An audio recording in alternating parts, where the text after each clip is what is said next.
आपण पाहतोय standard 8 topic number 8 pollution. ह्या टॉपिकचा हा शेवटचा व्हिडिओ आहे. आज आपण ह्या टॉपिकमधला राहिलेला भाग ह्या व्हिडिओमध्ये बघणार आहोत. काय बघणार आहोत आज? शेवटचा भाग सॉइल पोल्युशन हा भाग ह्या व्हिडिओमध्ये आपण बघणार आहोत. बघा, पहिल्यांदा 2 क्वेश्चन आहेत ते आधी घेऊयात. कोणते क्वेश्चन आहेत? What is meant by soil erosion. Soil erosion म्हणजे काय, म्हणजे जमिनीची धूप म्हणजे काय. आणि second, what are the reasons for depletion in soil fertility. Soil fertility जमिनीची सुपीकता कमी होण्याची कारण कोणती, हे 2 क्वेश्चन आधी घेऊयात, नंतर खाली पॉईंटला सुरुवात करूयात. बघा, what is mean by soil erosion हा क्वेश्चन पहिल्यांदा घेऊयात. बघा, असे पिक्चर तुम्ही बघितले असतील. या ठिकाणी काय झालेलं आहे, सॉइल इरोजन म्हणजे वरची जी टॉप सॉइल आहे, जी फर्टाईल सॉइल आहे, ती काय होते, वॉशआउट होते किंवा निघून जाते. बघा, त्यानंतर हे पिक्चर आहे, हे सुद्धा कशाचं आहे, सॉइल इरोजनचं आहे. हे सुद्धा कशाचं आहे, सॉइल इरोजनचं पिक्चर आहे. बघा, तर नक्की सॉइल इरोजन म्हणजे काय. बघा, soil erosion is the natural process in which the top soil of a field is carried away by the physical sources such as wind and water. Soil erosion कशी आहे, natural process आहे की ज्याच्यामध्ये काय होतं, वरची जी टॉप सॉइल आहे, top soil म्हणजे काय, वरचा मातीचा थर, तो काय असतो आपल्या ॲग्रिकल्चरसाठी किंवा प्लांटच्या ग्रोथसाठी खूप महत्त्वाचा असतो. In which the top soil of a field is carried away. फील्डमधली आपल्या रानामधली किंवा सॉइलची सगळ्यात वरचा थर, त्याला काय म्हणतो, top soil is carried away by the physical sources such as wind and water. Wind किंवा वॉटरमुळे काय होतो, जमिनीचा वरचा थर काय होतो, निघून जातो. काय होतो, निघून जातो. ह्यालाच काय म्हणायचं, सॉइल इरोजन. लक्षात राहू दे, soil erosion is the natural process in which the top soil of a field is carried away by the physical sources such as wind and water. Soil erosion म्हणजे काय की नॅचरल प्रोसेसमुळे जमिनीचा वरचा थर काय होतो, निघून जातो. कशामुळे, फिजिकल सोर्सेसमुळे. कशामुळे, विंड किंवा वॉटरमुळे. विंड किंवा वॉटरमुळे जमिनीचा वरचा थर असतो, जो टॉप सॉइल असते, ती काय होते, निघून जाते. त्यालाच काय म्हणायचं, सॉइल इरोजन. लक्षात राहू देत. बघा, नेक्स्ट, इन दिस प्रोसेस म्हणजे सॉइल इरोजन मध्ये नक्की काय होतं. बघा, in this process the soil particles are loosen or washed away in valleys, oceans, rivers, stream or far away lands. काय होतात की जे जमिनीचे जे पार्टिकल असतात, जे सॉइल पार्टिकल असतात, ते काय होतात, लूजन किंवा वॉश्ड अवे म्हणजे काय होतात, लूज होतात किंवा निघून जातात. कुठं निघून जातात ते, व्हॅलीजमध्ये, ओशनमध्ये, रिव्हरमध्ये, स्ट्रीम्समध्ये किंवा फार अवे लँड्स किंवा जमिनीपासून खूप दूरवरती निघून जातात. This has been worsening due to human activities such as agriculture and deforestation. आणि हे कशामुळे होतं, ह्युमन ॲक्टिव्हिटीजमुळे सुद्धा. म्हणजे वर्सनिंग ड्यू टू म्हणजे ह्या वाईट गोष्टी कशामुळे घडतायत, human activities such as agriculture म्हणजे शेती, अँड डिफॉरेस्टेशन म्हणजे काय, जंगलतोड. ह्या गोष्टीमुळे सुद्धा ह्या वाईट घटना घडतायत. Soil erosion is a continuous process that occurs either slowly or at alarming rate. आणि सॉइल इरोजन ही कंटिन्युअस म्हणजे काय, कंटिन्युअस म्हणजे सदान कदा चालणारी ही काय आहे, प्रोसेस आहे. आणि सर्वात महत्त्वाचं की ही कशामुळे, ही स्लो असेल किंवा अलार्मिंग म्हणजे काय, खूप फास्ट असेल.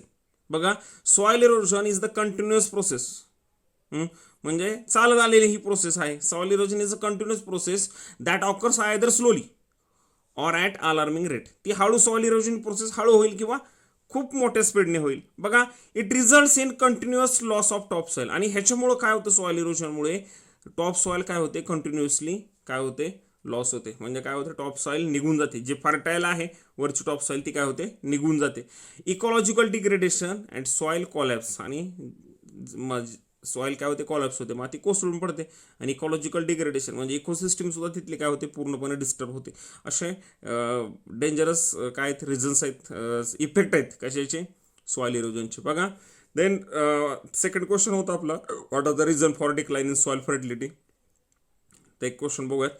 बघा, the top soil is rich in nutrients and organic matter. सगळ्यात आपल्याला ॲग्रिकल्चरसाठी कोणती सॉइल महत्त्वाची आहे, टॉप सॉइल. कारण ती काय असते, rich in nutrient and organic matter म्हणजे वेगवेगळ्या पोषक द्रव्याने आणि सेंद्रिय पदार्थाने ही काय असते, समृद्ध असते. Loss of the fertile top soil components through erosion by water and wind result in decrease fertility.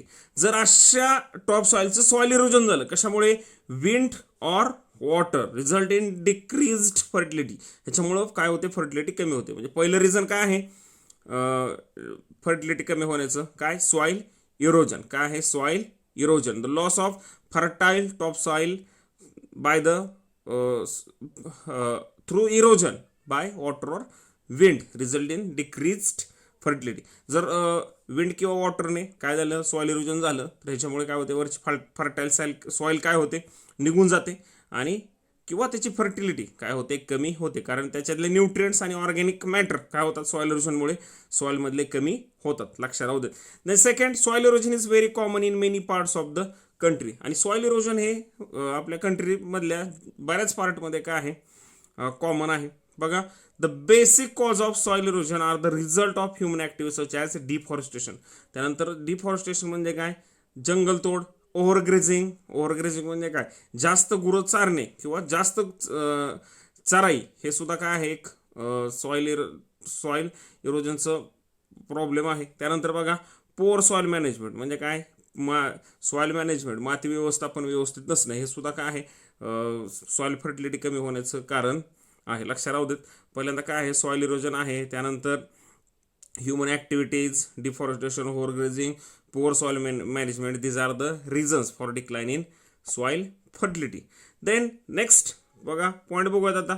बघा, out of the total land on the land area on the soil some are covered by ice. जेवढा सॉइलचा area आहे अर्थवरती, त्यातला काय कशाने cover केलेला, आईसने. Some are dessert, काय आहे, डेझर्टने कव्हर केला आहे. Where are some occupied by mountains, काही कुणी ऑक्युपाय केलेला आहे, डोंगराने ऑक्युपाय केलेला आहे. हिल्स, डोंगरांगाने ऑक्युपाय केलेला आहे. Very less area is available for human use. आणि फार थोडा एरिया काय आहे, ह्युमन यूजसाठी अवेलेबल आहे. लक्षात राहू देत. जेवढा एरिया आहे लँडचा, सॉइलचा जेवढा एरिया आहे अर्थवरती, त्याच्यातला काही कुणी कव्हर केलेला आहे, आईसने कव्हर केलेला आहे, काही डेझर्टने कव्हर केलेला आहे, काही माउंटनने, काही हिल्सने. त्याच्यानंतर एवढा सगळा एरिया कव्हर झाल्यानंतर very less area of land is available for human use. आणि थोडाफारच एरिया काय होतो, ह्युमन यूजसाठी अवेलेबल होतो. Soil is said to be polluted when there are changes in physical, biological and chemical properties and its fertility decrease due to natural and man-made reasons. सॉइलचं pollution होतं म्हणजे कशामुळे होतं सॉइलचं पोल्युशन, बायोलॉजिकल, केमिकल, बघा physical, biological आणि chemical properties काय होतात, सॉइलच्या चेंज होतात. सॉइलचं पोल्युशन होतं म्हणजे सॉइलच्या काय होतात, physical, chemical and biological properties are changes and also due to this fertility decreases. This takes place either natural or manmade reason. हे नॅचरल रिझन किंवा मॅनमेड रिझनमुळे होऊ शकतं. बघा, त्यानंतर एक पिक्चर दाखवलंय बघा, कम्पेअर टू नेबरिंग फोटोग्राफ्स. दोन फोटोग्राफ्स बघा. या ठिकाणी हे कसे आहे, पोल्युटेड सॉइल आहे आणि ही कशी आहे, नॉन पोल्युटेड सॉइल आहे. पिक्चर दिसतंय बघा तुम्हाला, काय दिसतोय, त्यांचा कलर दिसतोय, येते लक्षात. हे कशामुळे झालं, हे सगळं पोल्युशनमुळे. कम्पेअर टू नेबरिंग फोटोग्राफ्स बघा, ही कशी आहे, या ठिकाणी सॉइल पोल्युशन झालेलं आहे, या ठिकाणी सॉइल पोल्युशन झालेलं नाही आहे. बघा, त्यानंतर इफेक्ट्स ऑफ सॉइल पोल्युशन. बघा, सॉइल पोल्युशनचा इफेक्ट काय आहे, सॉइल फर्टिलिटी डिक्रीजेस. सर्वात महत्त्वाचं सॉइल पोल्युशनचा इफेक्ट काय होतो, fertility of soil decreases. Then due to mixing salty acidic water from industry. इंडस्ट्रीमधून ॲसिडिक किंवा साल्टी वॉटर काय केले जातात, रिलीज केले जातात सॉइलमध्ये. त्याच्यामुळे काय होते, सॉइलची फर्टिलिटी काय होते, डिक्रीज होते. फर्स्ट रिझन काय आहे, इफेक्ट्स आहे सॉइल पोल्युशनचा, decreases soil fertility. Then second, radio and other pollutants either enter and passes through food chain like the soil, crop, water and human body. लक्षात राहू देत, जे रेडिओ ॲक्टिव्ह सबस्टन्स असतात किंवा दुसरे पोल्युटंट असतात ते कुठे येतात, आपल्या फूड चेनमध्ये येतात. ते काय होतात, सॉइलमध्ये मिक्स होतात. बघा, the radio active or other pollutants mixed with soil and plants absorb this dangerous elements in their body and the interest in our food chain. काय होतात, असे पोल्युटेड पार्टिकलमध्ये हार्मफुल सबस्टन्स किंवा हार्मफुल एलिमेंट असतात. Plant काय करतात, ह्यांना absorb करतात. For example heavy metals like cadmium, chromium, zinc, mercury, nickel, हे काय आहेत, डेंजरस सबस्टन्सेस आहेत किंवा डेंजरस हेवी मेटल्स आहेत. हे जर सॉइलमध्ये मिक्स झाले तर सॉइलमधून काय होतं, ते प्लांट ॲब्सॉर्ब करतात आणि असं करत ते कुठे येतात, आपल्या फूड चेनमध्ये येतात. लक्षात राहू देत, त्यासाठी काळजी घेणं महत्त्वाचं आहे. बघा, third problem of water pollution increase due to soil बघा, the problem of water pollution increases due to soil pollution. आणि वॉटर पोल्युशनचा सुद्धा प्रॉब्लेम कशामुळे क्रिएट होतो? सॉइल पोल्युशनमुळे क्रिएट होतो. येते लक्षात की काय केलं? डम्पिंग, एक एक्झाम्पल आहे, समजा डम्पिंग ग्राउंड असतं ज्या ठिकाणी कचरा टाकला जातो. येते लक्षात. त्या ठिकाणी रेन झाल्यानंतर किंवा पाऊस पडल्यानंतर ते वॉटर सीप होतं, म्हणजे मूर्त जमिनीमध्ये, and it mixes with groundwater. Means soil pollution is also responsible for water pollution. Then toxic substances leach into water. Toxic substance काय होतात? पाण्यामध्ये एंट्री करतात. Similarly disease spread through various pathogens. आणि हेच वेस्टमध्ये कसले वेट वेस्ट असतील तर that consist number of harmful micro organism or pathogen, and this are dangerous or disease causing organism or pathogens. लक्ष राहू देत हे कसे डिसीज कॉझिंग ऑर्गॅनिझम आहेत किंवा पॅथोजन आहेत. बघा, इफेक्ट्स ऑफ सॉइल पोल्युशन. पहिल्यांदा काय होतं? Soil fertility decreases. Then radio or other pollutants enter and passes through our food chain. Then problems of water pollution increases due to soil pollution. Then toxic substances leach into the water. Similarly, disease spread through various pathogen. आणि हे सुद्धा कशामुळे होतं? पोल्युशनमुळेच होतं. काय होतात? Disease spread होतात, micro organism grow होतात वेट वेस्टमुळे किंवा ऑर्गॅनिक वेस्टमुळे. देन नेक्स्ट बघा, गिव्ह 5 एक्झाम्पल्स. या ठिकाणी क्वेश्चन आहे बघा, give 5 examples of each domestic waste, biological waste, agriculture waste and write in your own words. काय एक्झाम्पल? 5 एक्झाम्पल द्यायचे आपल्याला डोमेस्टिक वेस्टची, बायोलॉजिकल वेस्टची आणि ॲग्रिकल्चर वेस्टची. त्यानंतर अजून एक क्वेश्चन आहे बघा या ठिकाणी, discuss the issues like dry waste and wet waste and toilet in each home. Dry waste, wet waste आणि टॉयलेट चा इश्यू काय करायचं आपल्याला? डिस्कस करायचं आहे. And write information in our own word. पहिल्यांदा हा क्वेश्चन बघूयात. 5 examples each of domestic waste, biological waste, agriculture waste. बघा, डोमेस्टिक वेस्ट म्हणजे घरगुती कचरा काय असतो आपल्याला? व्हेजिटेबल पिल्स, साली, फळांची साली, एग पिल्स. त्यानंतर waste food, waste water, plastic. हे कसलं झालं? डोमेस्टिक वेस्ट म्हणजे घरगुती वेस्ट. बायोलॉजिकल म्हणजे काय? हे दवाखान्यातून असणार बाहेर पडणार वेस्ट की ज्याच्यामध्ये काय असतात? पॅथोजन, खूप डेंजरस पॅथोजन असण्याचा धोका असतो आपल्याला बायोलॉजिकल वेस्ट. ॲनिमल टिश्यूज, ह्याच्यामध्ये येतात किंवा ह्युमन्स टिश्यूज येतात. ऑपरेशन झालं असेल, काय झालं असेल त्यावेळी टिश्यूज ज्या कट करतात त्या ॲनिमल टिश्यूज, हा काय? बायोलॉजिकल वेस्ट आहे. फ्लुइड्स, काय ब्लड असेल, काय असेल. पेट्री डिशेस छोटी फार काचीसारखी काय असते? डिश असते अशा आकाराची. येते लक्षात. त्याला काय म्हणतात? पेट्री डिश म्हणतात. बघा, देन ॲनिमल कॅरकॅसेस म्हणजे मृत शरीर, प्राण्यांची मृत शरीर, हे सुद्धा कसे येतात? बायोलॉजिकल वेस्टमध्ये. बँडेज, जखमेला बांधलेलं बँडेज, हे सुद्धा कसे येतं? बायोलॉजिकल वेस्टमध्ये. त्यानंतर ॲग्रिकल्चर वेस्ट, मॅन्युअर, खते, ऑइल, तेल, फर्टिलायझर. त्याच्यानंतर पेस्टिसाइड आणि हर्बिसाइड. ह्यातलं डेंजरस काय आहे? पेस्टिसाइड अँड हर्बिसाइड म्हणजे कीटकनाशक आणि तणनाशक. Because while during spring they enter in soil, then through water they enter in our food cycle. पाण्यातून ते काय आपल्या फूड सायकलमध्ये येतात. काय? हे पेस्टिसाइड आणि हर्बिसाइड किंवा इन्सेक्टिसाइड आणि विडिसाइड काय येतात? आपल्या फूड चेनमध्ये येतात. देन बघा, आपल्याला वेस्ट मॅनेजमेंट कसं करता येईल? आपल्याला काय करता येईल? आपल्याला जो कचरा आहे तो काय करता येईल? 2 डस्टबिनमध्ये म्हणजे ग्रीन आणि ब्ल्यू अशा 2 डस्टबिनमध्ये सेपरेट करता येईल. ग्रीनमध्ये काय आहे? वेट वेस्ट म्हणजे व्हेजिटेबल पिल्स, येते लक्षात. Fruit peels, then plant parts, येते लक्षात. असे वेट वेस्ट म्हणजे बायोडिग्रेडेबल वेस्ट कशामध्ये काय करता येईल? आपल्याला एका सेपरेट डस्टबिनमध्ये काय करता येईल? कलेक्ट करता येईल. आणि ड्राय वेस्ट म्हणजे काय? Plastic bottle, metal articles, newspaper, cardboards, येते लक्षात. ॲल्युमिनियम कॅन, येते लक्षात. कशात कलेक्ट करता येतील आपल्याला? एका स्पेशल कंटेनरमध्ये किंवा स्पेशली सेपरेटली कलेक्ट करता येतील. कारण हे कसे? ड्राय वेस्ट आहेत म्हणजे नॉन बायोडिग्रेडेबल आहेत, हे कुजणारे नाहीत. येते लक्षात. ह्यांना आपण काय करू शकतो? रिसायकल, रियूज करू शकतो. आणि वेट वेस्टपासून आपण काय करू शकतो? मॅन्युअर तयार करू शकतो. त्यानंतर बायोगॅस तयार करू शकतो, बायोकंपोस्ट तयार करू शकतो. असं आपल्याला काय करता येईल? We can separate the waste into two parts, wet waste, dry waste, और biodegradable waste and non biodegradable waste. We can make manure or biogas from biodegradable waste or wet waste, and we can reuse or recycle the dry waste products. Reuse करू शकतो किंवा recycle करू शकतो. कोणते? Dry waste products म्हणजे काय dry वेस्टमधून जे product बाहेर आलेले असतात येते लक्षात ते ड्राय वेस्टमध्ये जे कलेक्ट केलेले मटेरियल असतात की जे आपण त्यांना काय करू शकतो रिसायकल म्हणजे काय पुन्हा त्यांच्यापासून नवीन वस्तू तयार करू शकतो किंवा रियूज म्हणजे त्यांना पुन्हा आपण काय करू शकतो वापरू शकतो बघा. The next separate our waste बघा आपलं वेस्ट सुद्धा आपल्याला सेपरेट करता येईल.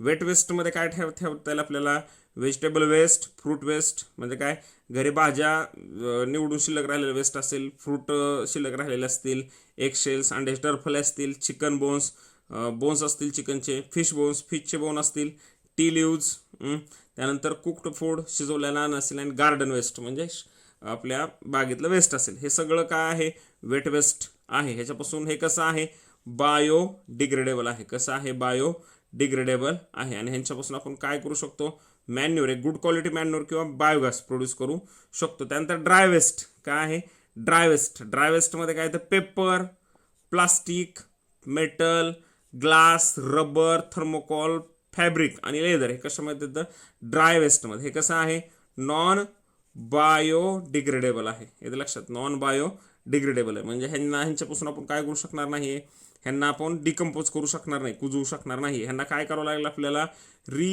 काय करावं लागेल रियूज किंवा रिसायकल काय करावं लागेल रिसायकल म्हणजे ह्याच वस्तू वापरून ह्याच वस्तू घेऊन ह्यांच्यापासून नवीन वस्तू तयार करू शकू आपण. मेटल कलेक्ट केले मेटल आपण काय करू मेल्ट करू आणि नवीन आर्टिकल तयार करू असं काय करता येईल आपल्याला वेस्ट मॅनेजमेंट करता येईल. काय separate the waste into dry waste and wet waste dry आणि वेट वेस्टमध्ये काय करता येईल आपल्याला वेस्ट सेपरेट करता येतील बघा. त्यानंतर दुसरा एक पॉईंट होता त्या क्वेश्चनमध्ये डिस्कस द इश्यू टॉयलेटचा इश्यू डिस्कस करायला सांगितलं होता तो एक बघूयात बघा. At the moment 564 million people that just under the half of population in India म्हणजे काय भारतातलं जे निम्म पॉप्युलेशन आहे do not at use the toilet ते टॉयलेट यूज करत नाहीत. Instead they go out in open fields railway tracks garbage dumps parks and road side ditches त्याच्याऐवजी ते टॉयलेटमध्ये जात नाही तर काय करतात उघड्यावरती जातात. कुठे जातात ते ओपन फील्डमध्ये जातात रेल्वे ट्रॅकवरती जातात गार्बेज डंप करतात त्या साईड कडेला जातात पार्क्स आहेत पार्क्समध्ये जातात किंवा रोड साईडला जातात. दिस इज इनक्रेडिबली डेंजरस हे खूपच भयानक आहे. And exposure to human waste causes diarrhoea and other disease that can be deadly especially for children आणि ह्याच्यामुळेच डायरियासारखे डिसीज काय होतात स्प्रेड होतात. When we defecate at the open the microorganism grows and when these mixes with water they causes the disease like diarrhea and this is a very dangerous disease for children आणि ह्या मुलांसाठी खूप घातक disease आहे. कितीतरी death होतात ह्या डायरियामुळे छोट्या बाळांचे येते लक्षात. त्यासाठी उघड्यावरती टॉयलेटला बसू नका येते लक्षात उघड्यावरती बसू नका त्यासाठी काय करा टॉयलेट यूज करा बघा. The next, how soil is polluted by agriculture waste. Agriculture waste ने soil कशी pollute होते ते की बघा soil pollution and depletion of soil fertility. The agriculture pollution contaminates soil that leads to soil pollution and depletion of soil fertility by killing soil microorganism. जो आपण agriculture pollution आहे त्याच्यामुळे काय होत आहेत की सॉइलमधले मायक्रो ऑर्गॅनिझम काय होतात किल होत आहेत. सॉइलची क्वालिटी मेंटेन व्हायला सॉइलमध्ये काय आवश्यक आहे मायक्रो ऑर्गॅनिझम असणं खूप आवश्यक आहे. परंतु काय करतोय आपण काय करतोय सध्या केमिकल स्प्रे करतोय काय पेस्टिसाइड्स किंवा वेगवेगळे हर्बिसाइड किंवा विडीसाइड स्प्रे करतोय.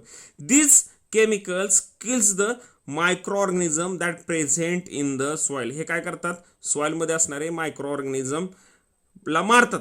Then automatically the soil fertility decreases आणि त्याच्यामुळे काय होतं ऑटोमॅटिक सॉइल फर्टिलिटी काय होते डिक्रीज होते. लक्षात राहू दे काय होतं ॲक्च्युली की आपण जे इन्सेक्टिसाइड्स पेस्टिसाइड्स किंवा विडीसाइड हर्बिसाइड स्प्रे करतो त्याच्यामुळं काय होतं की हे सॉइलमध्ये मिक्स होतात आणि these chemicals kills the micro organism that present in the soil. हे काय करतात सॉइलमध्ये असणारे मायक्रो ऑर्गॅनिझमला काय करतात मारतात किल करतात. And due to this the soil fertility decreases आणि हे मायक्रो ऑर्गॅनिझम कमी झाल्यामुळं सॉइलची फर्टिलिटी काय होते कमी होते. लक्षात राहू देत. The chemicals that are part of pesticide and other different kinds of agrochemicals can cause long lasting damage to the soil. आणि हे काय एका 2 दिवसापुरतचं डॅमेज नाही, हे काय लॉंग लास्टिंग. म्हणजे तुम्ही पेस्टिसाइड इन्सेक्टिसाइड स्प्रे केली की ह्याचा परिणाम खूप दिवस राहतो आणि सॉईल काय होते, पोल्यूट होते, सॉईलची फर्टिलिटी डिक्रीज होते, मायक्रो ऑर्गॅनिझम काय होतं, सगळे किल केले जातात. बघा relation of soil pollution with air and water pollution. बघा एअर आणि वॉटर बरोबर पोल्युशन बरोबर सॉईल पोल्युशन काय हे रिलेट आहे. बघा if wet waste is dumped at wrong places instead of composting pathogens are grow it which are mixed with water causing water pollution. लक्षात राहू देत. जर काय केलं, वेट वेस्ट जर व्यवस्थित त्याची काय केली नाही आहे, कंपोस्ट तयार केलं नाही त्याच्यापासून आणि डम्पिंग ग्राउंडमध्ये नेऊन सोडलं, तर काय होतात, हेच वेट वेस्टमध्ये तयार होणारे पॅथोजन कशामध्ये मिक्स होतात, वॉटरमध्ये मिक्स होतात अँड कॉझिंग वॉटर पोल्युशन. आणि त्याच्यामुळे काय होतं, वॉटर पोल्युशन होतं. देन इन्सेक्टिसाइड्स काय, कीटकनाशक, केमिकल फर्टिलायझर, रासायनिक खते, वेडिसाइड्स म्हणजे काय, तणनाशक आर यूज्ड इन ॲग्रिकल्चर. हे कुठे यूज केले जातात, सगळे ॲग्रिकल्चरमध्ये यूज केले जातात. Which causes soil pollution. आणि ह्यांच्यामुळे काय होतं, खूप मोठ्या प्रमाणावरती सॉईल पोल्युशन होतं. एक्सेसिव्हली स्प्रेड इन्सेक्टिसाइड आणि weedicide mixed with air causing air pollution. आणि जास्त जर तुम्ही वेडिसाइड किंवा इन्सेक्टिसाइड स्प्रेड केलेत तर ते काय होतात सॉईलमध्ये मिक्स होतात. आणि आणि कशासाठी रिस्पॉन्सिबल आहेत, हे सॉईलमध्ये मिक्स होतात, त्याच्याबरोबर एअरमध्ये सुद्धा मिक्स होतात. आणि ह्या इन्सेक्टिसाइड किंवा वेडिसाइडमुळे काय होतं, एअर पोल्युशन सुद्धा होतं. Similarly excess use of chemical fertiliser causes water pollution. आणि जास्त जर आपण केमिकल फर्टिलायझर यूज केले तर लक्षात राहू देत, this chemical fertiliser kills the micro organism that present in the soil, and when the number of microorganism decreases or when the microorganism kills, automatically the quality of the soil declines or decline in soil fertility काय होते, कमी कमी होत जाते. Soil pollution occurs due to mixing of human waste, birds, animals waste. Human waste soil pollution कशामुळे होतं, human waste mix झाल्यामुळं, bird waste किंवा ॲनिमल वेस्ट मिक्स झाल्यामुळं. This releases various stinking gases causing air pollution. आणि ह्यातून काय होतात, घाण वास बाहेर पडतात आणि त्याच्यामुळे काय होतं एअर पोल्युशन होतं. लक्षात राहू देत.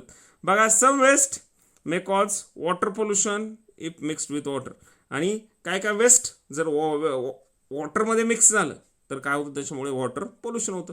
Pollution prevention and control last point आहे बघा, पोल्युशन प्रिव्हेन्शन अँड कंट्रोल.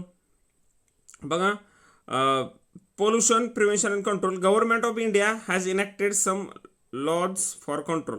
आणि पोल्युशन कंट्रोल करण्यासाठी गव्हर्नमेंट ऑफ इंडियाने काय केलेत, काही लॉ तयार केलेले आहेत. Regulation and prevention of pollution. बघा laws of control, regulation and prevention of pollution following are the regarding pollution control. बघा कोणता लॉ आहे, water pollution and prevention act 1974.